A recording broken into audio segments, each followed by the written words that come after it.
ಸ್ನೇಹಿತರೆ, ಚರಿತ್ರೆ ಮತ್ತೊಂದು ವಿಡಿಯೋಗೆ ನಿಮಗೆಲ್ಲ ಪ್ರೀತಿಯ ಸ್ವಾಗತ. ಈ ಬೃಹತ್ ಜಗತ್ತಿನಲ್ಲಿ ಹೇಗೆ ದೈವಿಕ ಶಕ್ತಿ ಇದೆ ಎಂದು ನಂಬುವವರಿದ್ದಾರೋ, ಹಾಗೆಯೇ ಕರಾಳ ಶಕ್ತಿಗಳು ಹಾಗೂ ನೆಗೆಟಿವ್ ಎನರ್ಜೀಸ್ ಇವೆ ಎಂದು ನಂಬುವವರಿದ್ದಾರೆ. ಅನೇಕ ವೈಜ್ಞಾನಿಕ ಪುರಾವೆಗಳು ಒಪ್ಪದೆ ಹೋದರೂ ಭೂಮಿ ಮೇಲೆ ಇಂತಹ ರಹಸ್ಯಮಯ ಸಂಗತಿಗಳು ಇವೆ ಎಂಬುದನ್ನ ಹಲವರು ಸಾಬೀತುಪಡಿಸಿದ್ದಾರೆ. ಅದನ್ನ ರುಜುವಾತುಪಡಿಸುವಂತಹ ಅನೇಕ ಪ್ರಾಚೀನ ಆವಿಷ್ಕಾರಗಳು ಇಂದಿಗೂ ನಮಗೆ ನೋಡಲು ಸಿಗುತ್ತವೆ.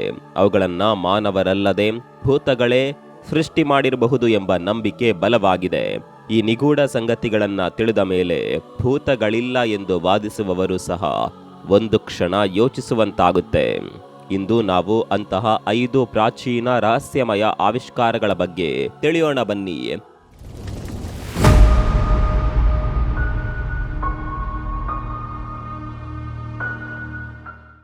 Number 1, devils Bible. ಕ್ರಿಶ್ಚಿಯನ್ ಧರ್ಮದಲ್ಲಿ ಹೋಲಿ ಬೈಬಲ್ಗೆ ದೈವಿಕ ಮತ್ತು ಪವಿತ್ರವಾದ ಸ್ಥಾನವಿದೆ. ಆದರೆ ಜಗತ್ತಿನ ಕರಾಳ ಇತಿಹಾಸದಲ್ಲಿ ಇನ್ನೊಂದು ಅಸಾಮಾನ್ಯ ಗ್ರಂಥದ ಉಲ್ಲೇಖವಿದೆ. ಅದನ್ನ ಭೂತಗಳ ಬೈಬಲ್ ಅಥವಾ ಡೆವಿಲ್ಸ್ ಬೈಬಲ್ ಎಂದೇ ಕರೆಯಲಾಗುತ್ತೆ. ಇದರ ಮೂಲ ಹೆಸರು ಕೋಡೆಕ್ಸ್ ಗಿಗಾಸ್. ಈ ಗ್ರಂಥವು ಅದೆಂತಹ ನಿಗೂಢ ಶಕ್ತಿಯನ್ನ ಹೊಂದಿದೆ ಎಂದರೆ ಅದನ್ನ ಕೇವಲ ಓದುವ ಸಾಹಸ ಮಾಡಿದವರ ಬದುಕು ಸರ್ವನಾಶವಾಗುತ್ತದೆ ಅಥವಾ ಅವರು ತಕ್ಷಣವೇ ಸಾವನ್ನಪ್ಪುತ್ತಾರೆ ಎಂಬ ಪ್ರತೀತಿ ಇದೆ. ಇಷ್ಟೇ ಅಲ್ಲದೆ ಈ ಬೃಹತ್ ಪುಸ್ತಕದಲ್ಲಿ ಇಡೀ ಜಗತ್ತಿನ ಪ್ರತಿಯೊಂದು ರಹಸ್ಯಮಯ ವಿಷಯಗಳ ವಿವರಣೆ ಅಡಗಿದೆಯಂತೆ. ಹಾಗಾಗಿ ಇದು ಸಾಮಾನ್ಯವಾದ ತಾಳೆಗರಿ ಅಥವಾ ಕಾಗದದ ಪುಸ್ತಕವಲ್ಲ. ಇದರ ಭೌತಿಕ ಗಾತ್ರವಂತೂ ಕಲ್ಪನೆಗೂ ಮೀರಿದ್ದು. ಇದರ ತೂಕ ಬರೋಬ್ಬರಿ 75 kg ಇದ್ದು ಎತ್ತರದಲ್ಲಿ ಸುಮಾರು 3 ಅಡಿಗಳಷ್ಟು ವಿಶಾಲವಾಗಿದೆ. ಆದರೆ ಈ ಗ್ರಂಥಕ್ಕೆ ಸಂಬಂಧಿಸಿದ ಬಹುದೊಡ್ಡ ಆಶ್ಚರ್ಯವೇನೆಂದರೆ ಇಂತಹ ಮಹಾಗ್ರಂಥವನ್ನ ಕೇವಲ ಒಂದೇ ರಾತ್ರಿಯ ಅವಧಿಯಲ್ಲಿ ಬರೆಯಲಾಗಿತ್ತು ಎಂಬುದು. ಈ ಅಸಾಧ್ಯ ಕೆಲಸದ ಹಿಂದೆಯೇ ಪ್ರೇತಾತ್ಮಗಳ ಕೈವಾಡವಿದೆ ಎಂಬ ನಂಬಿಕೆ ಬಲವಾಗಿ ಬೆಳೆಯಲು ಮುಖ್ಯ ಕಾರಣವಾಗಿದೆ. ಕ್ರಿಸ್ತಶಕ 13ನೇ ಶತಮಾನದ ಬೊಹಿಮಿಯಾ ಸಾಮ್ರಾಜ್ಯದ ಇತಿಹಾಸವದು. ಅಂದಿನ ಕಾಲದಲ್ಲಿ ಅಲ್ಲಿನ ಮಠಗಳು ಕಟ್ಟುನಿಟ್ಟಿನ ನಿಯಮಗಳಿಗೆ ಹೆಸರಾಗಿದ್ದವು. ಅಂತಹ ಒಂದು ಮಠದಲ್ಲಿ ಹರ್ಮನ್ ಎಂಬ ಸನ್ಯಾಸಿಯೊಬ್ಬ ವಾಸವಿದ್ದ. ವಿಧಿಯ ಆಟದಂತೆ ಹರ್ಮನ್ನಿಂದ ಮಠದ ನಿಯಮವೊಂದು ಉಲ್ಲಂಘನೆಯಾಯಿತು. ಇದರಿಂದ ಕೆಂಡಾಮಂಡಲವಾದ ಅಲ್ಲಿನ ರಾಜ ಹರ್ಮನ್ಗೆ ಅತ್ಯಂತ ಕ್ರೂರವಾದ ಶಿಕ್ಷೆಯನ್ನ ವಿಧಿಸ್ತಾನೆ. ಹರ್ಮನ್ನನ್ನ ಜೀವಂತವಾಗಿ ಇರಿಸಿ ಅವನ ಸುತ್ತಲೂ ಇಟ್ಟಿಗೆಗಳ ಗೋಡೆಯನ್ನ ಕಟ್ಟಿ ಸಮಾಧಿ ಮಾಡುವಂತೆ ಆಜ್ಞಾಪಿಸುತ್ತಾನೆ. ಮೃತ್ಯು ತನ್ನ ಕಣ್ಣೆದುರೆ ನಿಂತಿದ್ದನ್ನ ಕಂಡ ಹರ್ಮನ್ ಪ್ರಾಣಭಯದಿಂದ ತತ್ತರಿಸಿ ಹೋಗ್ತಾನೆ. ತನ್ನ ಪ್ರಾಣ ಉಳಿಸಿಕೊಳ್ಳಲು ರಾಜನ ಪಾದಗಳಿಗೆ ಬಿದ್ದು ಅಂಗಲಾಚ್ತಾನೆ. ರಾಜನ ಮನವೊಲಿಸಲು, ನನ್ನ ಪ್ರಾಣವನ್ನ ಉಳಿಸಿದ್ರೆ ಜಗತ್ತೇ ಬೆರಗಾಗುವಂತಹ, ಇಲ್ಲಿವರೆಗೆ ಯಾರೂ ನೋಡಿರದಂತಹ ಒಂದು ಅದ್ಭುತ ಗ್ರಂಥವನ್ನ ನಿಮಗಾಗಿ ರಚಿಸಿಕೊಡುತ್ತೇನೆ ಎಂದು ಮಾತು ಕೊಡ್ತಾನೆ. ಆ ಗ್ರಂಥದಲ್ಲಿ ಭವಿಷ್ಯದ ಪ್ರತಿಯೊಂದು ವಿಚಾರವೂ ಅಡಕವಾಗಿರುತ್ತದೆ ಮತ್ತು ಅದು ಜಗತ್ತಿನ ಸಕಲ ರಹಸ್ಯಗಳ ಆಗರವಾಗಿರುತ್ತದೆ ಎಂದು ಹರ್ಮನ್ ಹೇಳಿದಾಗ ರಾಜನಿಗೆ ಕುತೂಹಲ ಮೂಡಿತು. ಆದರೆ ಈ ಬೃಹತ್ ಕಾರ್ಯಕ್ಕೆ ಸಮಯವೆಷ್ಟು ಬೇಕು ಎಂದು ರಾಜ ಕೇಳಿದಾಗ ಹರ್ಮನ್ ಕೇಳಿದ ಗಡುವು ಕೇವಲ ಒಂದೇ ರಾತ್ರಿ. ಇದು ಅಸಾಧ್ಯವೆಂದು ತಿಳಿದಿದ್ದರೂ ರಾಜನು ಕುತೂಹಲಕ್ಕಾಗಿ ಆ ರಾತ್ರಿಯ ಮಟ್ಟಿಗೆ ಅವನಿಗೆ ಅವಕಾಶವನ್ನ ನೀಡಿ ಮರಣ ದಂಡನೆಯನ್ನ ಮುಂದೂಡ್ತಾನೆ. ಕೂಡಲೇ ಹರ್ಮನ್ ಪುಸ್ತಕ ಬರೆಯೋದಕ್ಕೆ ಕುಳಿತುಕೊಳ್ತಾನೆ. ಆದರೆ ಕೆಲವು ಪುಟಗಳನ್ನ ಬರೆಯುವಷ್ಟರಲ್ಲೇ ಅವನಿಗೆ ತೀವ್ರವಾದ ಆಯಾಸವಾಗಿ ಕಣ್ಣುಗಳಲ್ಲಿ ನಿದ್ದೆ ಆವರಿಸಿತು. ಮಾನವನ ಶಕ್ತಿಯಿಂದ ಒಂದೇ ರಾತ್ರಿಯಲ್ಲಿ ಇಂತಹ ಗ್ರಂಥವನ್ನ ಬರೆಯಲು ಸಾಧ್ಯವಿಲ್ಲ ಎಂಬ ಸತ್ಯ ಅವನಿಗೆ ಅರಿವಾಯಿತು. ಅಂತಿಮವಾಗಿ ಹರ್ಮನ್ ತನ್ನ ಆತ್ಮವನ್ನೇ ಪಣಕ್ಕಿಟ್ಟು ಅತೀಂದ್ರಿಯ ಶಕ್ತಿಯ ಮೊರೆ ಹೋಗ್ತಾನೆ. ಕತ್ತಲ ಲೋಕದ ದೊರೆ, ದೆವ್ವಗಳ ಒಡೆಯನಾದ ಲೂಸಿಫರ್ನನ್ನ ಆಹ್ವಾನಿಸ್ತಾನೆ. ಹರ್ಮನ್ನ ಕರೆಗೆ ಓಗೊಟ್ಟು ಪ್ರತ್ಯಕ್ಷನಾದ ಲೂಸಿಫರ್, ನಾನು ನಿಮಗಾಗಿ ಈ ಗ್ರಂಥವನ್ನ ಬೆಳಗಾಗೋದ್ರೊಳಗೆ ಪೂರ್ಣಗೊಳಿಸುತ್ತೇನೆ, ಆದರೆ ಅದಕ್ಕೆ ಪ್ರತಿಯಾಗಿ ನಿನ್ನ ಆತ್ಮ ನನಗೆ ಸೇರಬೇಕು ಎಂಬ ಷರತ್ತನ್ನ ಒಡ್ಡಿದನು. ಬದುಕುಳಿಯುವ ಆಸೆಯಿಂದ ಹರ್ಮನ್ ಈ ಒಪ್ಪಂದಕ್ಕೆ ಒಪ್ಪಿಕೊಳ್ತಾನೆ. ಬೆಳಗಾಗೋದ್ರೊಳಗೆ ಹರ್ಮನ್ ಮುಂದೆ ಒಂದು ಬೃಹದಾಕಾರದ ಗ್ರಂಥ ಸಿದ್ಧವಾಗಿತ್ತು. ಅದರ ಗಾತ್ರ ಮತ್ತು ಅದ್ಭುತವನ್ನ ಕಂಡ ಹರ್ಮನ್ ಅದಕ್ಕೆ ಕೋಡೆಕ್ಸ್ ಗಿಗಾಸ್ ಎಂದು ಹೆಸರಿಡ್ತಾನೆ. ಈ ಗ್ರಂಥದಲ್ಲಿ ಜಗತ್ತಿನ ಸಮಸ್ತ ಜ್ಞಾನ ಭಂಡಾರವೇ ಅಡಗಿತ್ತು. ಮಾಟ, ಮಂತ್ರ, ಜಾದುವಿನಂತಹ ನಿಗೂಢ ವಿದ್ಯೆಗಳ ವಿವರಣೆಯೂ ಅದರಲ್ಲಿತ್ತು. ಬೆಳಗಾದ ಕೂಡಲೇ ಹರ್ಮನ್ ಆ ಪುಸ್ತಕವನ್ನ ರಾಜನಿಗೆ ಒಪ್ಪಿಸ್ತಾನೆ. ಮಾತಿನಂತೆ ರಾಜನು ಅವನನ್ನ ಕ್ಷಮಿಸಿ ಬಿಡುಗಡೆ ಮಾಡ್ತಾನೆ. ಆದರೆ ವಿಚಿತ್ರವೆಂದರೆ ಈ ಗ್ರಂಥವನ್ನ ಮುಂದೆ ಯಾರೇ ಓದಿದರೂ ಅವರ ಮಾನಸಿಕ ಸ್ಥಿತಿ ಹದಗೆಡಲಾರಂಭಿಸಿತು. ಈ ಪುಸ್ತಕದ ಶಾಪದಿಂದಲೇ ರೊಡಾಲ್ಫ್ ಟೂ ಮತ್ತು ಕ್ವೀನ್ ಕ್ರಿಸ್ಟಿನ್ ಅವರಂತಹ ಪ್ರಬಲರು ತಮ್ಮ ಸಿಂಹಾಸನವನ್ನೇ ಕಳೆದುಕೊಳ್ಳಬೇಕಾಯಿತು ಎಂಬ ಮಾತಿದೆ. ಕಾಲಕ್ರಮೇಣ ಈ ಗ್ರಂಥವನ್ನ ಸ್ವೀಡನ್ನ ಮ್ಯೂಸಿಯಂ ಒಂದಕ್ಕೆ ಸ್ಥಳಾಂತರಿಸಲಾಯಿತು. ಅಚ್ಚರಿಯ ಸಂಗತಿ ಅಂದರೆ 1697ರಲ್ಲಿ ಆ ಮ್ಯೂಸಿಯಂಗೆ ಭೀಕರ ಬೆಂಕಿ ತಗುಲಿ ನೂರಾರು ಅಮೂಲ್ಯ ಪುಸ್ತಕಗಳು ಸುಟ್ಟು ಭಸ್ಮವಾದವು. ಆದರೆ ಅಗ್ನಿಯ ಕೆನ್ನಾಲಿಗೆಯ ನಡುವೆಯೂ ಡೆವಿಲ್ಸ್ ಬೈಬಲ್ ಇದ್ದ ಪೆಟ್ಟಿಗೆಗೆ ಸಣ್ಣ ಹಾನಿಯೂ ಆಗದೆ ಅದು ಸುರಕ್ಷಿತವಾಗಿ ಉಳಿದುಕೊಂಡಿತು. ನಂತರ ಅದನ್ನ ಅಲ್ಲಿನ ನ್ಯಾಷನಲ್ ಲೈಬ್ರರಿಗೆ ಸ್ಥಳಾಂತರಿಸಲಾಯಿತು. ಆಧುನಿಕ ಯುಗದಲ್ಲಿ ವಿಜ್ಞಾನಿಗಳು ಈ ಗ್ರಂಥದ ಬಗ್ಗೆ ಸಂಶೋಧನೆ ನಡೆಸಿದಾಗ ಬೆಚ್ಚಿ ಬೀಳುವ ಸತ್ಯಗಳು ಹೊರಬಂದವು. ಇಷ್ಟು ವಿಶಾಲವಾದ ಪುಸ್ತಕವನ್ನ ಒಬ್ಬ ವ್ಯಕ್ತಿ ಬರೆಯಲು ಕುಳಿತರೆ ಬಿಡುವಿಲ್ಲದೆ ಬರೆದರೂ ಕನಿಷ್ಠ 25 ವರ್ಷಗಳೇ ಬೇಕಾಗುತ್ತವೆ. ಆದರೆ ಈ ಗ್ರಂಥದಲ್ಲಿ ಎಲ್ಲಿಯೂ ಒಂದು ಸಣ್ಣ ತಪ್ಪಿಲ್ಲ. ಶಾಯಿಯ ಬಣ್ಣ ಬದಲಾಗಿಲ್ಲ ಮತ್ತು ಹ್ಯಾಂಡ್ ರೈಟಿಂಗ್ ಬದಲಾಗಿಲ್ಲ. ಅಂದ್ರೆ ಇದನ್ನ ಮನುಷ್ಯರು ಬರೆದಿರೋದು ಅಸಾಧ್ಯ.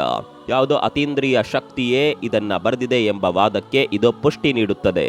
ಇಂದಿಗೂ ಈ ರಹಸ್ಯಮಯ ಗ್ರಂಥವನ್ನ ಸ್ವೀಡನ್ನ ನ್ಯಾಷನಲ್ ಲೈಬ್ರರಿಯಲ್ಲಿ ಕಾಣಬಹುದು. ಸಂಶೋಧಕರ ಪ್ರಕಾರ ಈ ಬೈಬಲ್ನ ಸುಮಾರು 10 ಪುಟಗಳು ನಿಗೂಢವಾಗಿ ಕಣ್ಮರೆಯಾಗಿವೆ.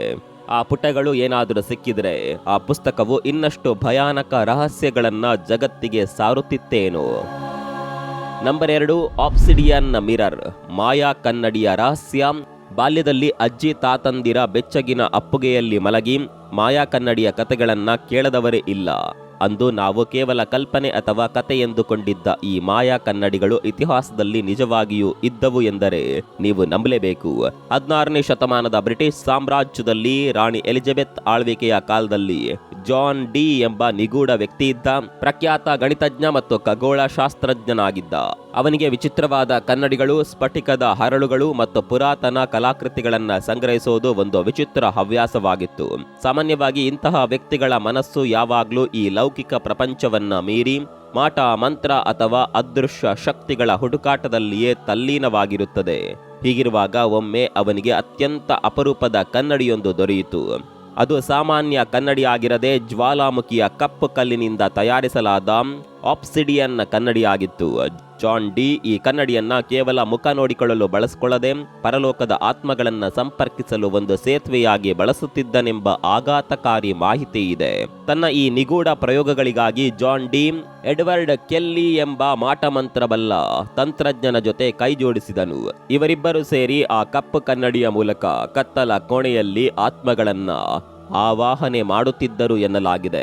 ಎಡ್ವರ್ಡ್ ಕೆಲ್ಲಿಗೆ ನಿಜವಾಗಿಯೂ ಆತ್ಮಗಳೊಂದಿಗೆ ಮಾತನಾಡುವ ಶಕ್ತಿ ಇತ್ತೋ ಇಲ್ಲವೋ ಅಥವಾ ಅವರು ಅದರಲ್ಲಿ ಸಫಲರಾದರೋ ಎಂಬುದು ಇಂದಿಗೂ ನಿಗೂಢವಾಗಿಯೇ ಉಳಿದಿದೆ. ಆದರೆ ಅವರು ಬಳಸುತ್ತಿದ್ದ ಆ ರಹಸ್ಯಮಯ ಕನ್ನಡಿ ಇಂದಿಗೂ ಲಂಡನ್ ಮ್ಯೂಸಿಯಂನಲ್ಲಿ ಸುರಕ್ಷಿತವಾಗಿದೆ. ದಶಕಗಳ ಕಾಲ ವಿಜ್ಞಾನಿಗಳಿಗೆ ಕಾಡಿದ ಅತಿದೊಡ್ಡ ಪ್ರಶ್ನೆ ಎಂದರೆ ಸಾರಿಗೆ ಸಂಪರ್ಕವಿಲ್ಲದ ಆ ಕಾಲದಲ್ಲಿ ಲಂಡನ್ನಲ್ಲಿದ್ದ ಜಾನ್ ಡಿಗೆ ಅಷ್ಟು ಕರಾರುವಕ್ಕಾದ ಮತ್ತು ವಿಶಿಷ್ಟವಾದ ಕನ್ನಡಿ ಎಲ್ಲಿಂದ ಸಿಕ್ಕಿತು ಎಂಬುದು. ಈ ರಹಸ್ಯವನ್ನ ಭೇದಿಸಲು 2021ರಲ್ಲಿ ಆಧುನಿಕ ತಂತ್ರಜ್ಞಾನದ ಮೂಲಕ ಆಳವಾದ ಸಂಶೋಧನೆ ನಡೆಸಲಾಯಿತು. ಆಗ ತಿಳಿದು ಬಂದ ಸತ್ಯವೇನೆಂದರೆ ಆ ಕನ್ನಡಿ ಮೆಕ್ಸಿಕೋದ ಪುರಾತನ ಅಜ್ಟೆಕ್ ನಾಗರಿಕತೆಗೆ ಸೇರಿದ್ದಾಗಿತ್ತು. ಅಜ್ಟೆಕ್ ಜನರು ಈ ಆಬ್ಸಿಡಿಯನ್ ಕನ್ನಡಿಗಳಿಂದ ವಿಶೇಷವಾದ ಹೀಲಿಂಗ್ ಪವರ್ ಅಥವಾ ಔಷಧೀಯ ಶಕ್ತಿ ಬಿಡುಗಡೆಯಾಗುತ್ತದೆ ಎಂದು ನಂಬಿದ್ದರು. ಇದು ಅನೇಕ ರೋಗಗಳನ್ನ ಮತ್ತು ಕೆಟ್ಟ ಶಕ್ತಿಗಳನ್ನ ದೂರ ಮಾಡುತ್ತದೆ ಎಂಬುದು ಅವರ ನಂಬಿಕೆಯಾಗಿತ್ತು. ಆಧುನಿಕ ವಿಜ್ಞಾನವು ಇಂತಹ ಅಲೌಕಿಕ ಶಕ್ತಿಗಳನ್ನ ನಂಬದಿದ್ದರು. ಸಾವಿರಾರು ವರ್ಷಗಳ ಹಿಂದೆ ಖಂಡಾಂತರ ದಾಟಿ ಆ ಕನ್ನಡಿ ಲಂಡನ್ ತಲುಪಿದ್ದು ಮತ್ತು ಆತ್ಮಗಳನ್ನ ಸಂಪರ್ಕಿಸಲು ಬಳಕೆಯಾಗಿದ್ದು ಮಾತ್ರ ಇಂದಿಗೂ ಒಂದು ವಿಸ್ಮಯವೇ ಸರಿ. ನಂಬರ್ 3, ಡೆವಿಲ್ಸ್ ಬ್ರಿಡ್ಜ್, ದೆವ್ವದೊಂದಿಗಿನ ಒಪ್ಪಂದ. ಯುರೋಪಿನಾದ್ಯಂತ ಸುಮಾರು 1 ಡಜನ್ಗೂ ಅಧಿಕ ಇಂತಹ ವಿಚಿತ್ರ ಸೇತುವೆಗಳಿವೆ. ಇವುಗಳ ನಿರ್ಮಾಣ ಶೈಲಿ, ಕ್ಲಿಷ್ಟಕರವಾದ ಸ್ಥಳ ಮತ್ತು ವಿನ್ಯಾಸವನ್ನ ನೋಡಿದರೆ ಇವು ಖಂಡಿತವಾಗಿಯೂ ಮಾನವ ನಿರ್ಮಿತವಲ್ಲ ಎಂಬ ಬಲವಾದ ಅನುಮಾನ ಮೂಡುತ್ತದೆ. ಇವುಗಳನ್ನ ಸಾಕ್ಷಾತ್ ಭೂತಗಳೇ ನಿರ್ಮಿಸಿವೆ ಎಂಬುದು ಅಲ್ಲಿನ ಜನರ ದೃಢವಾದ ನಂಬಿಕೆ. ಸ್ವಿಟ್ಜರ್ಲ್ಯಾಂಡ್ನಲ್ಲಿರುವ ಇಂತಹ ಕುತೂಹಲಕಾರಿ ಸೇತುವೆಯನ್ನ ಟ್ಯೂಫೆಲ್ಸ್ ಬ್ರೂಕ್ ಎಂದು ಕರೆಯುತ್ತಾರೆ. ಇಂದು ವಿಶ್ವದ ಅತಿ ಉದ್ದದ ಮತ್ತು ಆಳವಾದ ಗೊತಾರ್ಡ್ ಸುರಂಗ ಮಾರ್ಗವಿರುವ ಜಾಗದಲ್ಲಿ ಅಂದು ಉತ್ತರ ಮತ್ತು ದಕ್ಷಿಣ ಸ್ವಿಟ್ಜರ್ಲ್ಯಾಂಡ್ ಅನ್ನ ಬೆಸೆಯಲು ಈ ಸೇತುವೆಯೊಂದೇ ದಾರಿಯಾಗಿತ್ತು. ಆಕಾಶದೆತ್ತರದ ಬೆಟ್ಟಗಳು ಮತ್ತು ಕೆಳಗೆ ರಭಸವಾಗಿ ಹರಿಯುವ ನದಿಯ ನಡುವೆ ಇಂಥದ್ದೊಂದು ಸೇತುವೆಯನ್ನ ಕಟ್ಟೋದು ಅಂದಿನ ಕಾಲಕ್ಕೆ ಕಲ್ಪನೆಗೂ ನಿಲುಕದ ಸಂಗತಿಯಾಗಿತ್ತು. ಅದು 1230ರ ಕಾಲಘಟ್ಟ. ಹಳ್ಳಿಯ ಜನರೆಲ್ಲ ಸೇರಿ ಆ ದುರ್ಗಮ ಸ್ಥಳದಲ್ಲಿ ಸೇತುವೆ ನಿರ್ಮಿಸಲು ನಿರ್ಧರಿಸಿದ್ರು. ಆದರೆ ಅಂದಿನ ತಂತ್ರಜ್ಞಾನದ ಕೊರತೆಯಿಂದಾಗಿ ಅದು ಅಸಾಧ್ಯವಾಗಿತ್ತು. ಹತಾಶರಾದ ಜನರು ಅಂತಿಮವಾಗಿ ಪ್ರೇತಾತ್ಮಗಳ ಸಹಾಯ ಕೋರಿದ್ರು. ದೆವ್ವವು ಸೇತುವೆ ನಿರ್ಮಿಸಲು ಒಪ್ಪಿತ್ತಾದರೂ ಅದಕ್ಕೆ ಪ್ರತಿಯಾಗಿ ಒಂದು ಭಯಾನಕ ಷರತ್ತನ್ನ ವಿಧಿಸಿತು. ಅದೇನೆಂದರೆ, ಸೇತುವೆ ನಿರ್ಮಾಣವಾದ ನಂತರ ಅದರ ಮೇಲೆ ಕಾಲಿಡುವ ಮೊದಲ ಜೀವವನ್ನ ನನಗೆ ಬಲಿ ಕೊಡಬೇಕು. ಗತ್ಯಂತರವಿಲ್ಲದೆ ಜನರು ಇದಕ್ಕೆ ಒಪ್ಪಿಕೊಂಡ್ರು. ಆಶ್ಚರ್ಯವೆಂಬಂತೆ ಆ ಪ್ರೇತಾತ್ಮವು ಮರದ ದಿಮ್ಮಿಗಳನ್ನ ಬಳಸಿ ಕೇವಲ ಒಂದೇ ಒಂದು ದಿನದಲ್ಲಿ ಆ ಭೀಕರ ಕಣಿವೆಯ ಮೇಲೆ ಸೇತುವೆಯನ್ನ ನಿರ್ಮಿಸಿಬಿಟ್ಟಿತು. ಆದರೆ ಷರತ್ತಿನ ಸಮಯ ಬಂದಾಗ ಹಳ್ಳಿಯ ಜನರು ತಮ್ಮ ಚಾಣಾಕ್ಷತನವನ್ನ ಮೆರೆದರು. ಮನುಷ್ಯರನ್ನ ಕಳಿಸುವ ಬದಲು ಒಂದು ಮೇಕೆಯನ್ನ ಸೇತುವೆಯ ಮೇಲೆ ಓಡಿಸಿದ್ರು. ತಾನು ಮೋಸ ಹೋದೆನೆಂದು ಅರಿತ ಪಿಶಾಚಿಗೆ ಎಲ್ಲಿಲ್ಲದ ಕೋಪ ಬಂತು.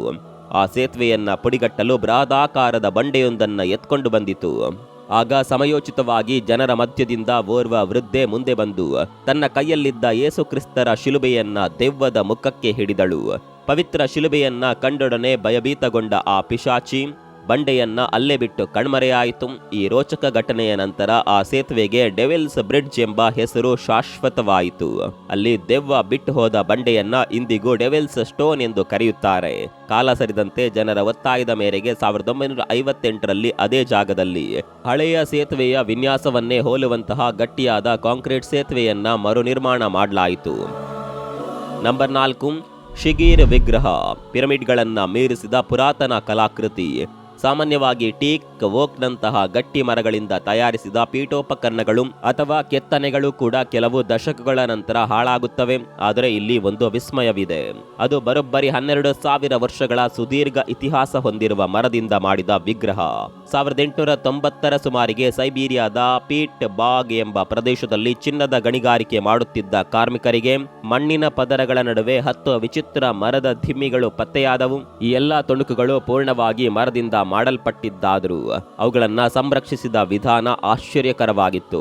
ನಂತರ 1914ರಲ್ಲಿ ಜರ್ಮನ್ ಪುರಾತತ್ವ ಶಾಸ್ತ್ರಜ್ಞರು ಈ ಎಲ್ಲ ಮರದ ತುಣುಕುಗಳನ್ನ ಬಹಳ ಜಾಗರೂಕತೆಯಿಂದ ಜೋಡಿಸಿ ನೋಡಿದ್ರು.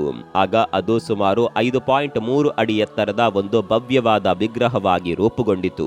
ಈ ವಿಗ್ರಹದ ವಿಶೇಷತೆ ಏನೆಂದರೆ ಅದರ ಪ್ರತಿ ಅಂಗುಲದ ಮೇಲೆ ನಿಗೂಢವಾದ ಜ್ಯಾಮಿತೀಯ ಆಕೃತಿಗಳು ಮತ್ತು ರೇಖೆಗಳನ್ನ ಕೆತ್ತಲಾಗಿತ್ತು. ಪ್ರಾಚೀನ ಕಾಲದ ಜನರು ಭವಿಷ್ಯದ ಪೀಳಿಗೆಗೆ ಏನೋ ಒಂದು ಮಹತ್ವದ ಸಂದೇಶವನ್ನ ಹೇಳುವ ಪ್ರಯತ್ನವಾಗಿ ಈ ಆಕೃತಿಗಳನ್ನ ಕೆತ್ತಿದ್ದಾರೆಂದು ನಂಬಲಾಗಿದೆ. ಈ ವಿಗ್ರಹದ ಮುಖಭಾವವಂತೂ ನೋಡಿದವರಲ್ಲಿ ಹಲವು ರೀತಿಯ ಭಾವನೆಗಳನ್ನ ಮೂಡಿಸುತ್ತಿತ್ತು. ಕೆಲವರಿಗೆ ಅದು ತೀವ್ರ ಕೋಪದಲ್ಲಿದ್ದಂತೆ ಕಂಡರೆ, ಇನ್ನು ಕೆಲವರಿಗೆ ಏನೇನೋ ಕೂಗಿ ಹೇಳುತ್ತಿರುವಂತೆ ಅಥವಾ ಗುನುಗುತ್ತಿರುವಂತೆ ಭಾಸವಾಗುತ್ತಿತ್ತು. ಈ ವಿಗ್ರಹದ ನೈಜ ಕಾಲಮಾನವನ್ನ ತಿಳಿಯಲು 1997ರಲ್ಲಿ ಕಾರ್ಬನ್ ಡೇಟಿಂಗ್ ತಂತ್ರಜ್ಞಾನವನ್ನ ಬಳಸಲಾಯಿತು. ಆರಂಭದಲ್ಲಿ ಇದು 9,500 ವರ್ಷಗಳ ಹಳೆಯದು ಎಂದು ಅಂದಾಜಿಸಲಾಗಿತ್ತು. ಆದರೆ ನಿಖರವಾದ ದಿನಾಂಕದ ಬಗ್ಗೆ ಸಂಶಯ ಉಳಿದಿದ್ದರಿಂದ 2014ರಲ್ಲಿ ವಿಜ್ಞಾನಿಗಳು ಅತ್ಯಾಧುನಿಕ ಆಕ್ಸಲರೇಟೆಡ್ ಮಾಸ್ ಸ್ಪೆಕ್ಟ್ರೋಮೀಟರ್ ತಂತ್ರಜ್ಞಾನವನ್ನ ಬಳಸ್ತಾರೆ. ಆಗ ತಿಳಿದುಬಂದ ಸತ್ಯ ವಿಜ್ಞಾನಿಗಳನ್ನೇ ಬೆಚ್ಚಿ ಬೀಳಿಸಿತು. ಈ ವಿಗ್ರಹವು 12,000 ವರ್ಷಗಳಷ್ಟು ಹಳೆಯದು. ಅಂದರೆ ಇದು ಕೇವಲ ಶಿಲಾಯುಗಕ್ಕೆ ಸೇರಿದ್ದಲ್ಲದೆ ಈಜಿಪ್ಟ್ನ ಪ್ರಸಿದ್ಧ ಗ್ರೇಟ್ ಪಿರಮಿಡ್ಗಳಿಗಿಂತಲೂ 2 ಪಟ್ಟು ಹೆಚ್ಚು ಹಳೆಯದಾಗಿತ್ತು. ಕೆಲವು ಸಂಶೋಧಕರ ಪ್ರಕಾರ 12,000 ವರ್ಷಗಳ ಹಿಂದೆ ಹಿಮಯುಗ ಮುಗಿದಿತ್ತು. ಆ ಕಾಲದ ಜನರ ತಾಂತ್ರಿಕ ಸಾಮರ್ಥ್ಯವು ಇಂತಹ ಕ್ಲಿಷ್ಟಕರವಾದ ಮತ್ತು ಕರಾರುವಕ್ಕಾದ ಕೆತ್ತನೆಯ ಕೆಲಸಗಳನ್ನ ಮಾಡಲು ಸಾಧ್ಯವಿರಲಿಲ್ಲ. ಜೊತೆಗೆ ಮರದಂತಹ ವಸ್ತುವು ಇಷ್ಟು ದೀರ್ಘಕಾಲ ಹೇಗೆ ಸುರಕ್ಷಿತವಾಗಿ ಉಳಿಯಲು ಸಾಧ್ಯ? ಹಾಗಾಗಿ ಈ ವಿಗ್ರಹವನ್ನ ಸಾಮಾನ್ಯ ಮಾನವರು ಮಾಡಿರದೆ ಅದನ್ನ ಅನ್ಯಗ್ರಹ ಜೀವಿಗಳು ಅಥವಾ ಬೇರೆ ಆಯಾಮದಿಂದ ಬಂದ ಪ್ರೇತಾತ್ಮಗಳು ನಿರ್ಮಿಸಿರಬಹುದು ಎಂಬ ಬಲವಾದ ಗುಮಾನಿ ಮತ್ತು ವಾದಗಳು ಹುಟ್ಕೊಂಡಿವೆ. ಅಷ್ಟೇ ಅಲ್ಲ, ವಿಗ್ರಹದ ಮೇಲಿನ ಆಕೃತಿಗಳನ್ನ ಡಿಕೋಡ್ ಮಾಡಿದ್ರೆ ಇತಿಹಾಸದ ಕೆಲವು ಅತಿದೊಡ್ಡ ರಹಸ್ಯಗಳು ಹೊರಬೀಳಬಹುದು ಎಂದು ಕೆಲವು ವಿದ್ವಾಂಸರು ಹೇಳ್ತಾರೆ. ಆದರೆ ಆ ರಹಸ್ಯಗಳನ್ನ ಭೇದಿಸುವ ಸಾಮರ್ಥ್ಯ ಇಂದಿಗೂ ಮನುಕುಲಕ್ಕೆ ದೊರೆತಿಲ್ಲ. Number 5, devils foot print. Devils Bible ಮತ್ತು ಡೆವಿಲ್ಸ್ ಬ್ರಿಡ್ಜ್ ನಂತಹ ನಿಗೂಢ ಆವಿಷ್ಕಾರಗಳ ಸಾಲಿಗೆ ಇದೀಗ ಅದೇ ಕರಾಳ ಶಕ್ತಿಗಳ ಹೆಜ್ಜೆ ಗುರುತುಗಳು ಸಹ ಸೇರ್ಕೊಂಡಿವೆ.